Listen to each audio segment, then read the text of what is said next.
And to talk more about the support we are getting from our allies from the European Union, I am joined by Michał Kamiński, Vice Marshal of the Senate of Poland, former member of the European Parliament. Mr. Kamiński, hello and thank you for joining us today. Good evening. Glory to Ukraine. Slava Ukraini. Heroям слава. Mr. Kamiński, the Financial Times reported today, citing sources, that September could be very critical for the continuation of military and financial assistance to Ukraine. Here is the quote from the article. If we get to September and Ukraine has not made significant gains, then the international pressure on the West to bring them to negotiations will be enormous. This is the end of quote. Obviously, we will do everything to win here in Ukraine, but we believe in our brave soldiers, defenders, but still, is this really the theme being actively discussed in the West?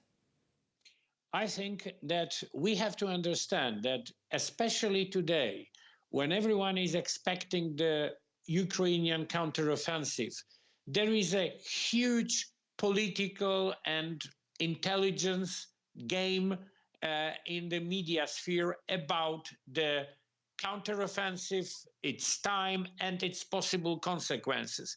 So, to be honest, I don't believe too much of the informations which are published right now in even Western media, because there are so many games inside that I hope that many of those informations are just untrue, like this one, that if it will not be a huge success of the counteroffensive, it will be a pressure on Ukraine in September from the Western countries to what? To make a peace with Russia without gaining a full control over the Ukrainian territory. I don't think it's possible. I don't think it's possible that West will change so soon its opinion about the war. We understand, and we fully understand, that we cannot have right now overestimated expectations about the Ukrainian counteroffensive, because we have to understand that, military speaking, Ukraine already had a huge success, because it stand very effectively for more than 1 year against the Russian invasion military. And Ukraine regained some territories, and the Russians are now in not only military but also in, let's say, moral defensive. And this is already a huge success of Ukraine. So what the West would expect more?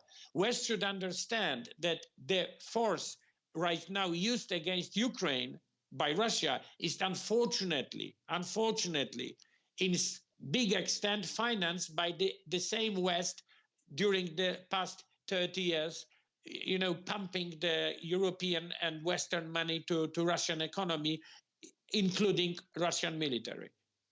Oh, I see. Okay, let's talk a little bit about the Council of Europe, the summit of Council of Europe that was held in Iceland. And they, members, leaders of the states present, adopted a resolution that includes the creation of a special register of damages that Russia caused to Ukraine during the war. And compensation for losses will be paid from Russian frozen assets. How much time do you think it will take for this mechanism to become fully operational? It's a big question. I think that we should do everything possible to make it work as soon as possible. And it is, by the way, in the interest of West, because the money which will be used for reconstruction of Ukraine, this money will be used also for benefit of the Western economy. And this money is now not in the pockets of the Western taxpayers, but is in the pockets of the Russian oligarchs and the people, the friends of Putin, and the money which are frozen in the Western banks. So we should use it as soon as possible to reconstruct Ukraine, and we should also make a very specific list of all the damages which Ukraine suffered from Russia, and which Ukrainian citizen, and which actually almost every Ukrainian family suffered from the Russian Federation. The Russian Federation should be responsible for the reconstruction of Ukraine, for all the costs which will be necessary after this war, which was started by Russia. Not a year ago, but in 2014. Thanks for watching our YouTube channel. Latest news, trends and analytics on Spotlight Ukraine. Like, share and subscribe.